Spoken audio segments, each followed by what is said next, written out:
back. We're on either. We're good to go though. Okay. I'd like to call the meeting to order. Roll call. Mrs. Berry, Here. Mr. Chapman. Here. Mrs. Stevens, Here. Mrs. Von Drapik, Here. Mr. Mickle. Here. Please stand for the pledge of allegiance. I pledge Allegiance to the flag of the United States of America and to the republic for which it stands, one nation, under God, indivisible, with liberty and justice for all.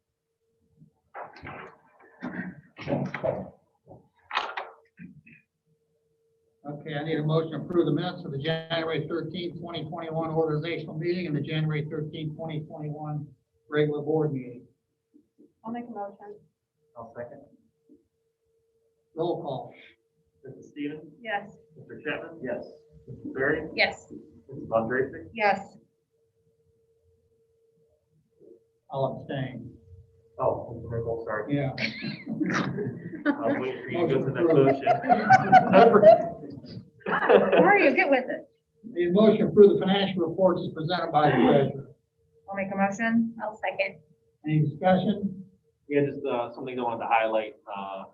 Governor DeWine passed signed that executive order restoring some of the funds that we took from us last year. We lost roughly 113, so we'll get roughly half of it back. When we projected the forecast in the fall, we projected losing even more money. So the fact that the budget didn't take a hit, so it'll be a positive impact. And also we got the temporary allocations right now for the second ESSER, our CARES Act round. Just some of the things we'll definitely take, which will help the forecast also, is all the TBLA costs that we have for all these students being online. And also all these FFCRA, these COVID days that teachers are taking, is going to help offset. So that'll be another positive impact when the May forecast comes around. But we're still looking at other ways of how we can use that money, and I'll let you guys know how it's going to be spent once we have better understanding. So at least wanted to highlight those things. Roll call. Mrs. Von Drapik, Yes. Mrs. Berry, Yes. Mrs. Stevens, Yes. Mr. Chapman. Yes. Mr. Mickle. Abstain. Superintendent's report. Just two things. We have, usually we have this time of year our winter, spring Neola updates. And I have set up a Zoom meeting with Mrs. Barb Roby. She's our new consultant. I worked with her a little bit in the fall. So we will be looking over some of the policies and updating those over the next couple of meetings.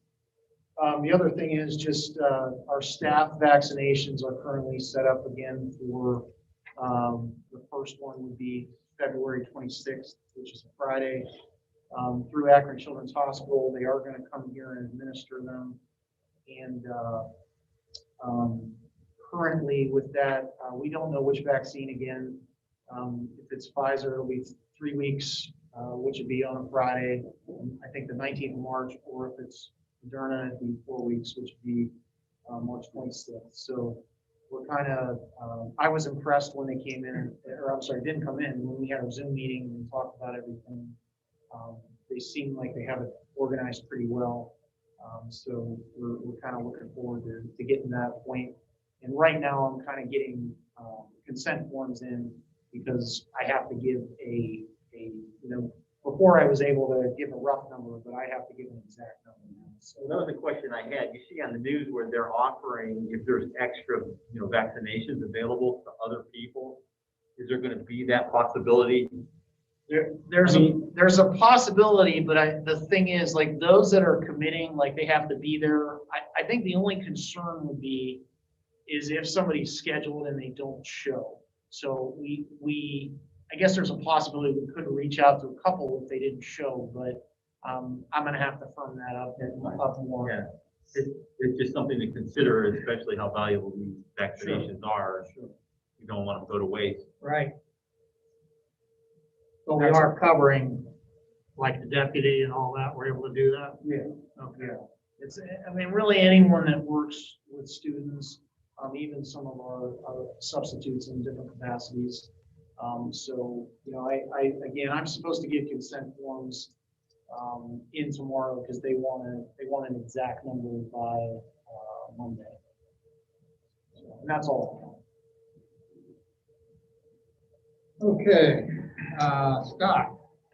Okay, from the basketball season, right now the boys are leading the league. They have not lost a league game, and we're a couple of games ahead of our next closest competitor. And looks like they should win the league without any issues. They got seeded number 4th in the district tournament, and they're going to host their first tournament game here at Bristol on Friday, the 26th at 7 o'clock. And the girls are also leading the league, although they've lost one league game. They lost their first league game the other night, but they're still a game ahead of PV, who's lost 2 league games. And as I understand it, they only have one more game, which is against Matthews, and they have a good potential of being able to beat them, so they should hopefully win the league. They got seeded 5th in the tournament, and their first tournament game is going to be on Saturday, February 20th at 1 o'clock, and we will get to host that game as well. And that's all I have. Okay. Christina. I currently don't have anything right now, one. Misty. I don't really have much, except that, as far as, academics go, testing for like the air test and those sort of tests there are going on this year. So, I don't know, that's just kind of something that the teachers are wondering about, but it is happening, so. And For I've sure. heard the same thing. You know, again, the state seems okay with the fact that, you know, it's been a challenge for many districts to, in some cases, get students in for specific testing, but they seem to be understanding the fact that we're not going to get, you know, full 100% participation. I also read that it was like 8%, like scores are about 8% lower according to the air test for 3rd graders than they were last year. 12% if it's remote kids or hybrid kids. So. Wow. Well, this ties into the motion that we're going to review later on, right? With regard to the 3rd grade. Brooke. For TCTC, it is, February is Career and Technical Education Month. So we just want to showcase them. They have 30 programs for juniors and seniors. They do, outside of their educational component, they do encourage enlistment, enrollment, or college, for college or employment. So that's something that you go over as soon as you go to TCTC. They did release that their completion ceremony is going to be May 17th at Eastwood Field with a rain date of that following Tuesday. So they're moving forward with some of those things right now. Okay. And I don't have anything under my report. I'd like to welcome visitors and invite public participation. Tim, I think that's you. Ted, do we have anybody so far? Yeah, Tim, please. Mr. Dre had tasked me with looking at coming up with a restart plan in order for us to return to 5 days face-to-face. Currently at the high school, we're on a hybrid where we got a cohort on Monday and Tuesday and a cohort on Thursday and Friday, with Wednesday being a planning remote day as well too. It kind of dove into it and provided you guys with an outline of a proposal that I think could probably work. We're still in the building process, looking at some of the things that we would need in order to maintain the health department's COVID guidelines and still return face-to-face. I reached out to a couple of different districts. I talked to Maplewood. We talked to some folks at Southington. I talked to my connection at Lakeview, Mr. Stillwell. So he and I chatted, even though he's in the elementary middle school portion of the building, he kind of knows what's going on in the high school. And then used a little bit of what's going on in Girard, because my kids go to Girard as well too. And kind of came up with a skeleton plan that I provided you. I know I didn't give you guys a whole lot of notice on this. I can go over some of the main points.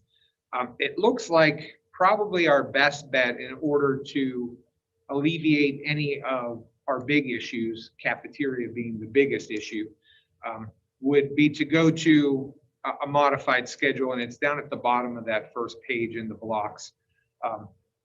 We would maintain the same periods that we offer our students. it's technically an 8-period day, with period 5 being our lunch. I backed 5 minutes off of each of the instructional periods to make it a 45-minute day instead of a 50-minute day. That allows me, and this is kind of sort of outside of the box, but other districts are doing it. Lakeview does this, Southington does this, is to have our kids go 7 periods in a row, 45-minute periods, and then get their lunch on the way out and release actually at 1:20 instead of 2:26 like they release now. That does a couple of things for me. It eliminates the use of the cafeteria. Our cafeteria, currently the seating capacity as it is 120 students. And that's technically 6-foot-ish in the cafeteria. We have 210 students approximately that are in our hybrid model now. That includes me taking out our TCTC or our TVLA kids. Excuse me. So I would have to add a second lunch period, which could cause us to have to add additional time to our cafeteria staff. Kind of throw the schedule just into a real tizzy if I would do something like this. So this works in that our kids go, they get their 7 periods. It allows me to push teachers' lunches to 1:20 and still meet the contractual requirements. It also allows me to push teacher planning to 1:50 after the students have left the building, and gives them a full allotment of planning time from 1:50 to 2:40. That does a couple of other things too, sort of a domino effect. If I pull the planning out of the 7 periods that the teachers are teaching, that opens up another period for each teacher to take another section of a class that they may already teach, which would enable me to reduce class sizes. If we bring cohort 1 and cohort 2 back together face to face, we're going to have some real issues in our 7th and 8th grade specifically. Social studies is a great example. Mike Austin would have 27 kids in the first period. His room can only hold maximum 14, 15, maintaining that 6-foot distance.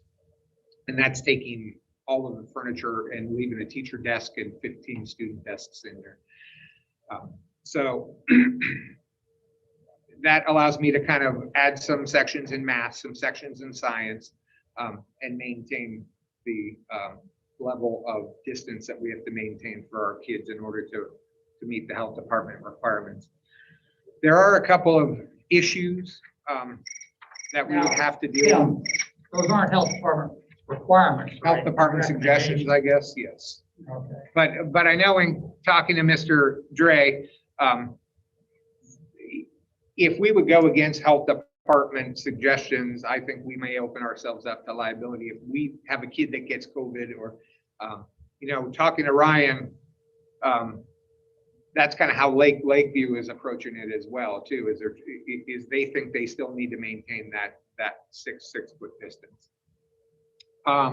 Lunch was the major issue, and I think we can solve lunch by doing the schedule as is. And the other schools are doing something similar. Yes. They're adding lunch. Yep. Southington, I think, is doing pretty much this. Southington is, yeah.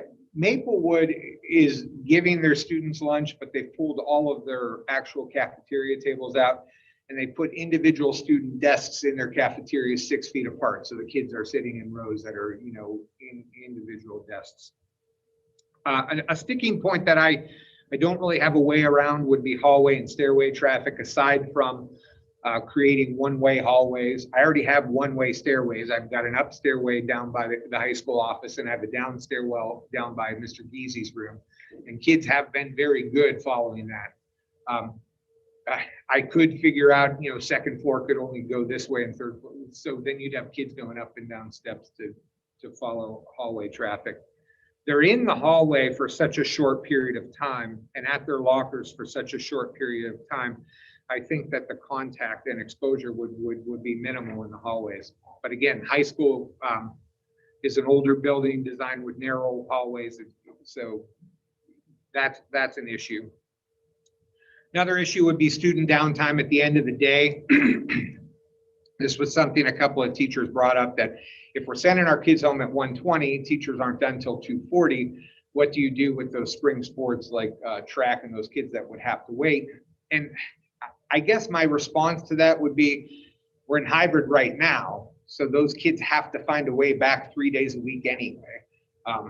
I'm very adamant that I don't have staff to watch kids after school. So unfortunately, those kids would have to get on the bus and they would have to find a way back. Now, spring is baseball, it's softball, and it's track. And then there's after-school activities like Spanish Club, Beta Club, and so forth and so on. But it's worked so far hybrid with kids being able to get back for practices. Transportation would be a little bit of an issue, I think, because our bus route would start at 1:20 when it normally starts at 2:26. So you may be adding a minimal amount of time onto a bus driver's day. And that would be not my department. I would have to defer to Mr. Gray. Driving during that break. Okay. Say it again, Mario. I said the time between the routes, they want to be counted for the time, so that's the longer routes don't see the time. That's correct. Detention, obviously we have after-school detention, we have AM detention.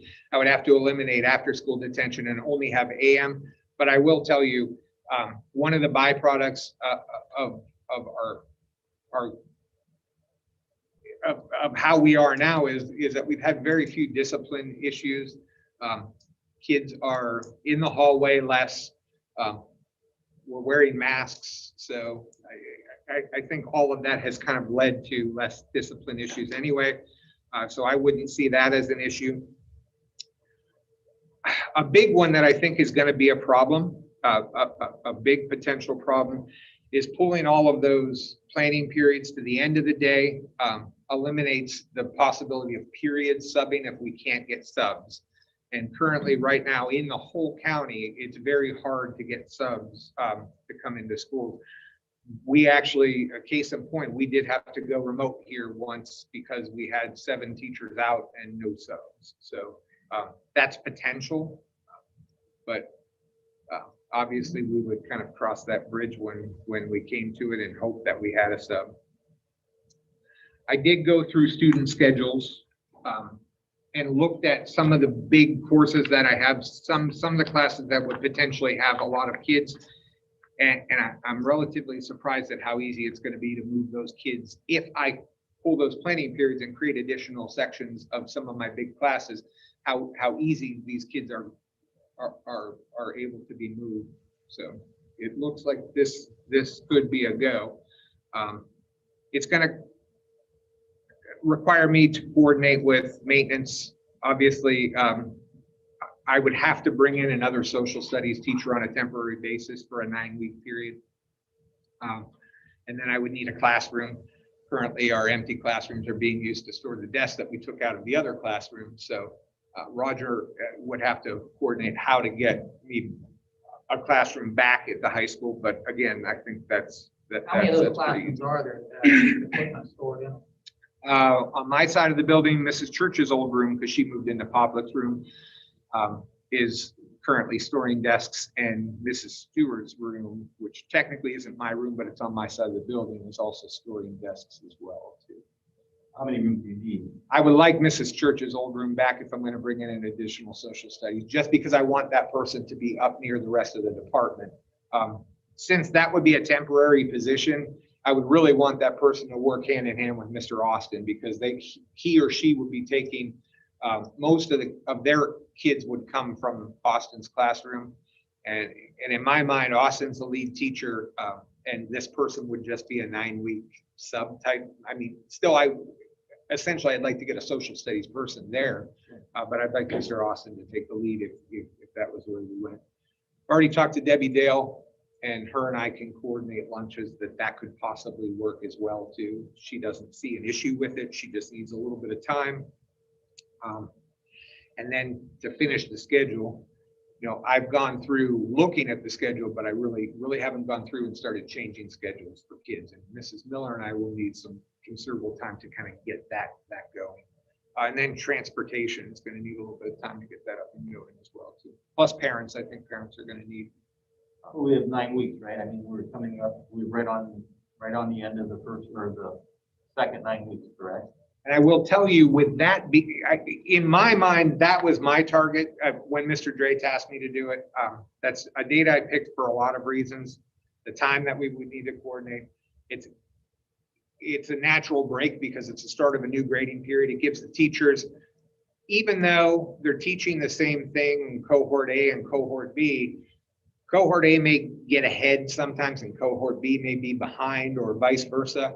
It would give those teachers the ability to get both cohorts on the same level. So when grading period 9 starts, they're all starting in the same area.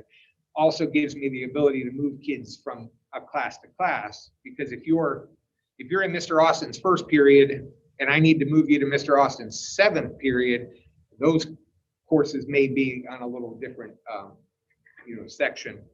What's the date? March 24th, 24th, 26th. I thought it ended on the 24th. Yeah, I think it's March 24th. Another positive there, Misty, is that our teachers will be potentially fully vaccinated by then as well, too. We would definitely have, every teacher would have the opportunity to have that first vaccine. And if it's the Pfizer vaccine, we would definitely be fully vaccinated. If it's the Moderna, we would be vaccinated within two days of that happening. So, Do you know the number of teachers getting the vaccine? in high on school? my side, I do, yes.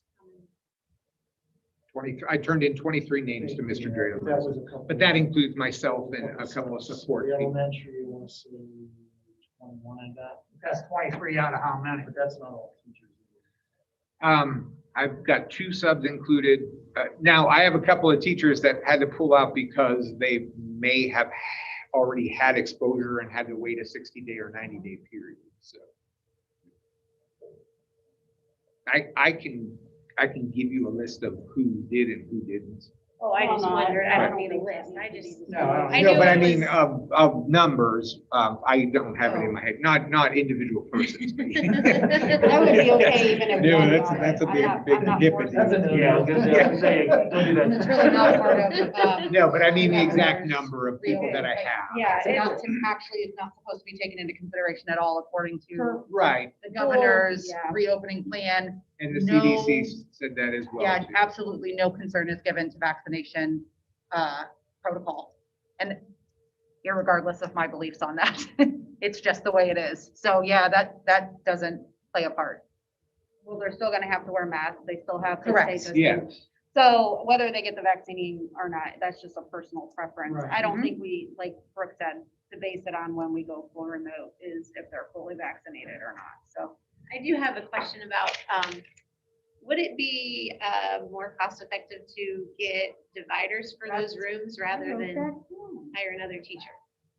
Because you need 2 levels of mitigation, right? Mask and either 6 feet or a mask and a Either screen. way, with some of those classes, specifically the social studies, Uh-huh. if I don't have another individual in that social studies, he's gonna have 27 kids in a class, and that's contractually 25 is probably an ideal number as a max number anyway, according to the teacher's contract. I realize that there's no hard number, it's a suggested number, but 27 is a lot of kids. And And that was his number, he started back in September, right? I think had we not been hybrid, we would have tried to figure out some way to do that, but our junior high is huge, especially 7th and 8th compared to the rest, so. So like, I there's not will a tell chance you to move this. him to a larger room and get screens? That seems like it would be a lot cheaper. The only other room I have is probably the study hall room. But that's used for study halls as well too. I could potentially, the choir room is a larger room, but again, if we go back to 5-day face-to-face, she's gonna have a full choir and she's gonna have a full band. So she would be utilizing that space. We talked about the cafeteria possibly. I don't think that's an ideal situation to be teaching. Number one, it's open on both sides. You're gonna have kids coming in and out. His biggest class would conflict with elementary breakfasts. Even if the elementary kids ate in their room, coming in and out of the cafeteria to get their food would be a disruption. And currently the stage in the cafeteria being used by the elementary art teacher to facilitate 5 days face-to-face down here. They had to relocate her from her classroom to give Ellie Stewart her room and move her into the cafeteria. So, and in my core subject areas, English, math, science all have 3 teachers. For 7 through 12, social studies only has 2. So inherently, it's going to be a big group anyway. So the best case scenario, I think, would be to bring in that, because that could also alleviate a government class as well, too. And in order to do this, I had to pull study halls from all of my teachers as well, too, and then reassign them after I'm done reassigning kids. So I would anticipate being able to use that individual to at least cover a study hall as well. So the kids will have study hall on those days that Yes. they're back? Is that necessary? Unless you cut down to a 6-period day and go, this is just Lakeview at the middle school has eliminated specials. They do their specials online. So they're just doing math, science, social studies, and English. To alleviate a study hall, I would have to reduce my day. But there are some kids that have a full course load of classes and some kids that don't. Study halls that have been around since I've been here. Sure. But it is an unusual situation. Oh, yes, yeah.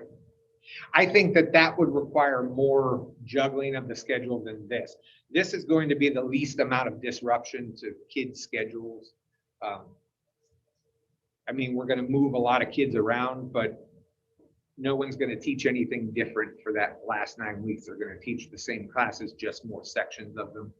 And no kid is going to move out of a schedule that they've already had, aside from maybe switching periods around, you know, in that 4th 9 weeks. They're going to maintain what they've done for the first 3 9 weeks as well, too. Well, it's worth discussion anyway.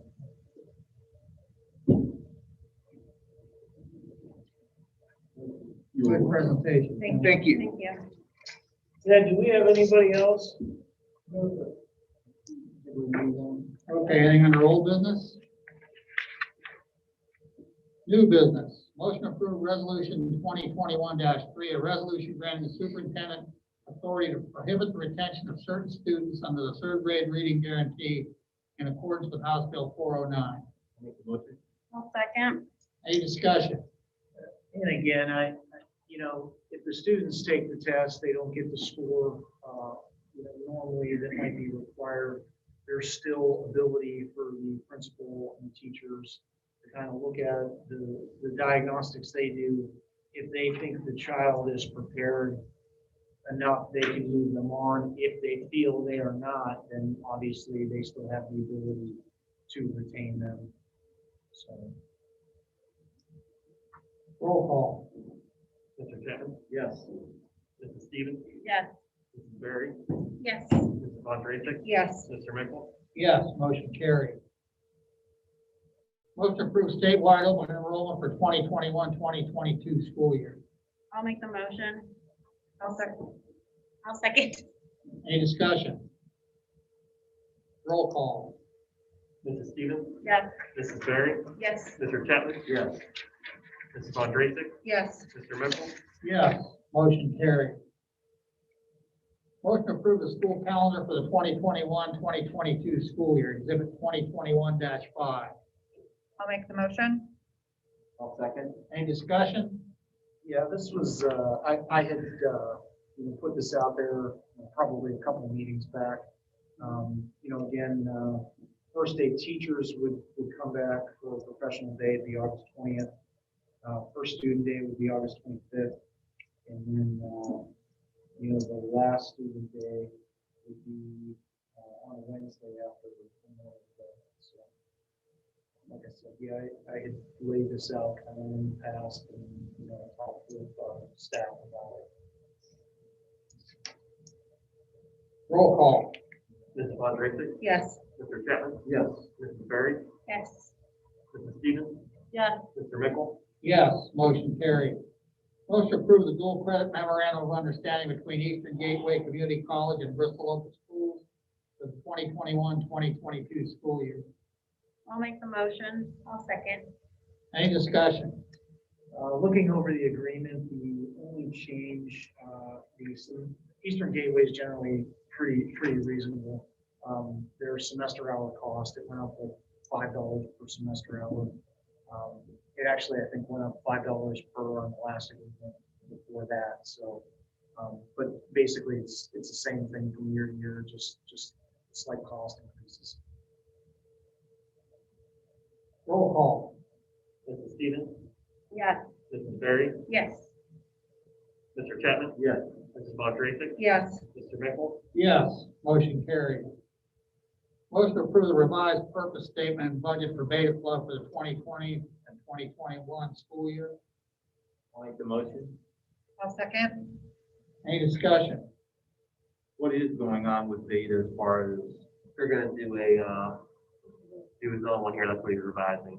That's a little bit more what he's doing. Yeah, like a virtual in-house convention, Going now. where the students are going to do some activities on their own. That's what he revised, the thing is, purchase that stuff. I double checked with them because I usually forget to approve the trip until after the fact, so. No trip then. Which reminds me, are we doing some kind of virtual National Honor Society ceremony? There was talk about that. I will check with Mrs. Miller. Roll call. Roll call. Mr. Chapman. Yes. Mrs. Bontracic, Yes. Mrs. Berry, Yes. Mrs. Stevens, Yes. Mr. Mickel, Yes, motion carried. Motion to hire Jamie Miller as a cafeteria worker at step 0, effective January 19, 2021 for the 2020-2021 school year, provided she meets all state and local requirements. I'll make the motion. I'll second. Any discussion? Just mention real quick, I spoke with Mrs. Dale. She said, Jamie was fitting in real well with the team and, doing a good job. Roll call. Mrs. Berry, Yes. Mrs. Stevens, Yes. Mr. Chapman, Yes. Mrs. Bontracic, Yes. Mr. Mickel, Yes, motion carried. Motion to approve the substitute list for the 2020-2021 school year. The substitute cafeteria worker Amy Brigham, provided she meets all state and local requirements. I'll make the motion. I'll second. Any discussion? Roll call. Mrs. Berry, Yes. Mr. Chapman, Yes. Mrs. Stevens, Yes. Mrs. Bontracic, Yes. Mr. Mickel, Yes, motion carried. Motion to accept the resignation of Leah Nicholas as junior high boys track coach for the 2020-2021 school year. I'll make the motion. I'll second. Discussion? I'm sorry. Will she be staying on in any capacity for the track season?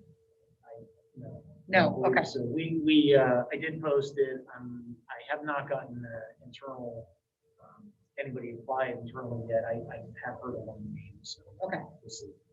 Thank you. Roll call. Mrs. Stevens, Yes. Mrs. Bontracic, Yes. Mrs. Berry, Yes. Mr. Chapman, Yes. Mr. Mickel, Yes, motion carried. Motion to accept the resignation of Michelle Stewart as elementary principal effective July 31, 2021 at the end of the day. I'll make the motion. I'll second. Discussion. Again, obviously, Michelle will be here through the end of the year. I think we've been really fortunate to have her back this year. I think Tim and I both were excited to get to work with her again this year. And, I've asked her if she was gonna stay longer, but she said, she's coming back for this year. I'm glad she was able to. She helped us out quite a bit and continues to, so. So when will you start the next process of? I figured probably March. I'll probably, post it and we'll go from there. It's not good. I'd like to get them in place definitely before, I'd say by June 1st. Sure. And I'd like them to work with Michelle for a while. Well, yes, before the end of that, the year. and, the earlier the better, because the better candidates are gonna be more available. for- Right. Roll call. Mr. Chapman, Yes. Mrs. Berry, Yes. Mrs. Stevens, Yes. Mrs. Bontracic, Yes. Mr. Mickel, Yes, motion carried. Motion to approve resolution 2021-4, resolution suspending the evaluation of administrator for the 2020-2021 contract year pursuant to Ohio House Bill 404. I'll make the motion. I'll second. Discussion. That is specifically and only for Michelle. Every year when we do OPES, Tim knows you have to put a binder together. It's pretty extensive. I just kind of felt it was unnecessary for her to have to go through that process with her, kind of basically retiring again, so. Roll call. Mrs. Stevens? Yes. Mr. Chapman? Yes. Mrs. Berry? Yes. Mrs. Von Raython? Yes. Mr. Mickle? Yes, motion carried. Motion to approve a fund-to-fund transfer from Classroom Facility Maintenance Fund 034-0000 to the Bond Retirement Fund 002-9001 in the amount of $30,466.82. I'll make the motion. I'll second. Any discussion? That's just we approved the resolution in December, be able to move that money since we paid off our bond on the elementary building. Sure. That was a leftover amount. Roll call. Mrs. Von Raython? Yes. Mrs. Berry? Yes. Mr. Chapman? Yes. Mrs. Stevens? Yes. Mr. Mickle? Yes, motion carried. Motion to approve a fund-to-fund transfer from the Bond Retirement Fund 002-9001 to the Permanent Improvement Levy, Non-Levy Fund 003-9517 in the amount of $38,294.06. I'll make the motion. I'll second. Discussion. Same thing, has to do with the transfers, the resolution. They put the money into the Bond Retirement Fund and then taking it out and putting it in the Permanent Improvement. Well, the leftover was in the O2, but we had to move that maintenance to the Right, O2, right. and then we can only move the light from the O2 to the O3. Roll call. Mrs. Stevens? Yes. Mr. Chapman? Yes. Mrs. Berry? Yes. Mrs. Von Raython? Yes. Mr. Mickle? Yes, motion carried.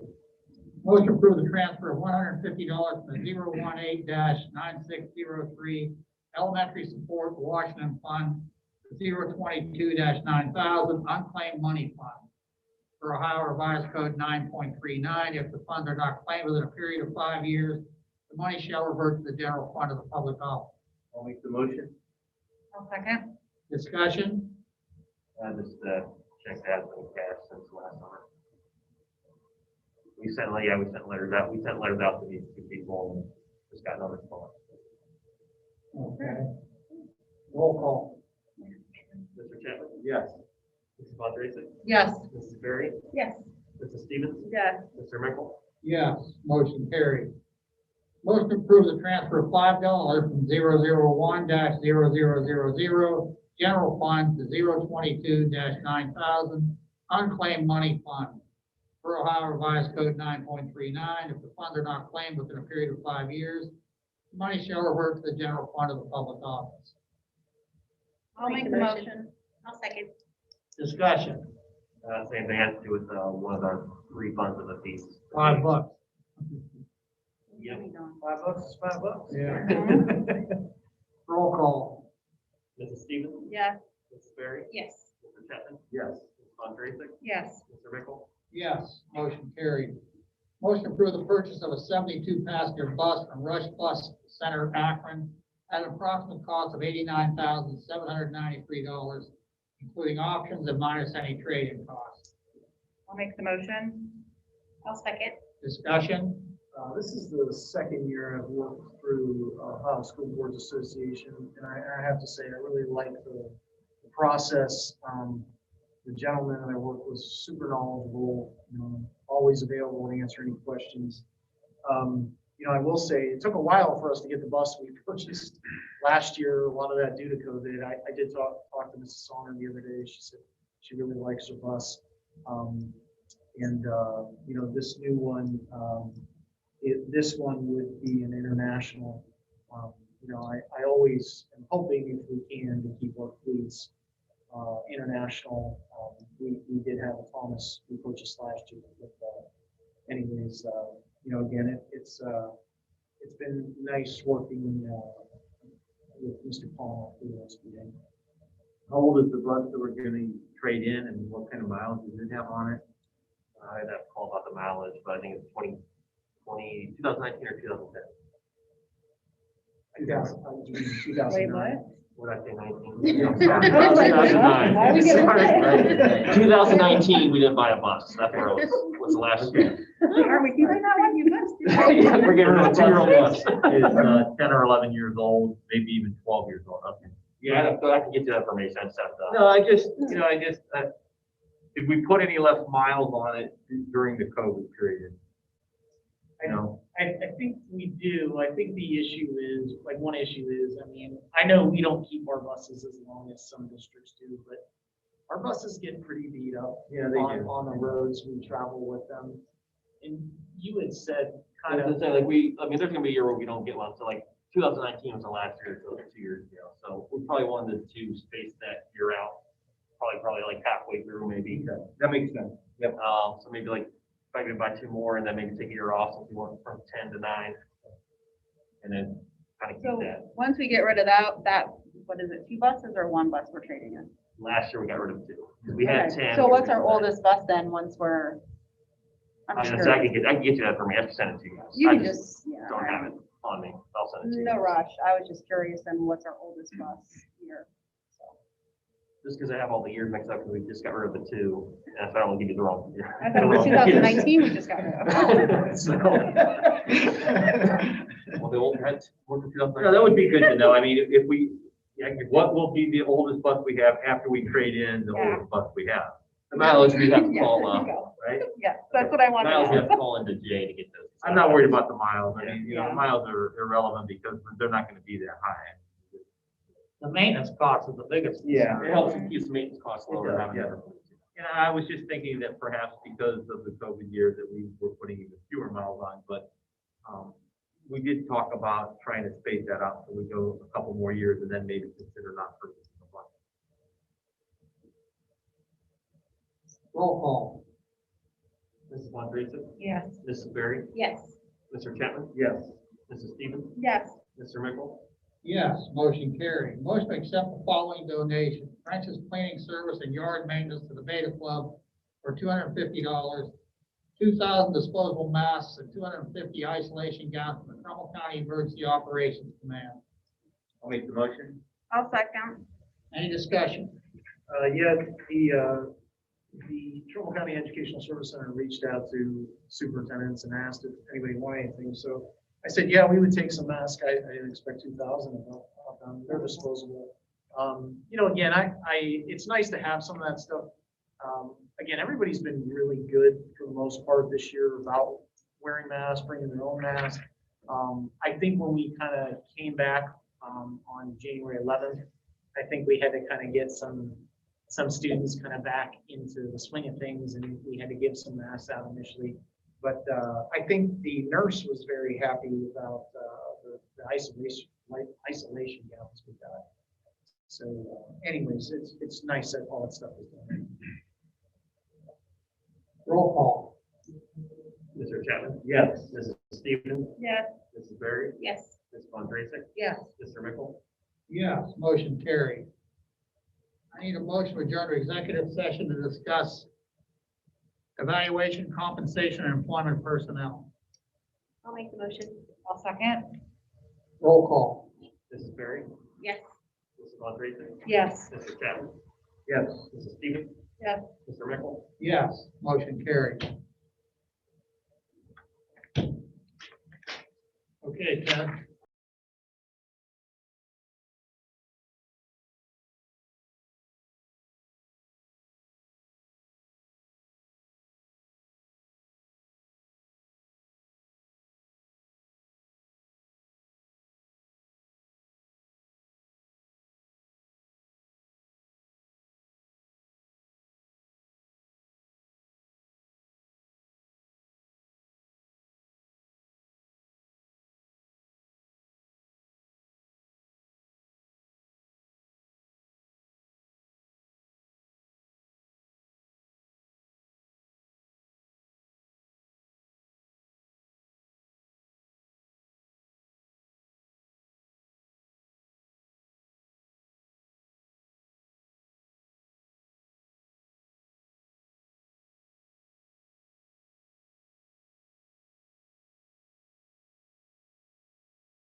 Okay, we're on. I need a motion to adjourn. I'll make- the motion. I'll second. Roll call. Mr. Chapman? Yes. Mrs. Andrewsik? Yeah. Mrs. Berry? Yes. Mrs. Stevens? Yes. Mr. Mickle? Yes, I noticed motion it's carried. not, but I don't-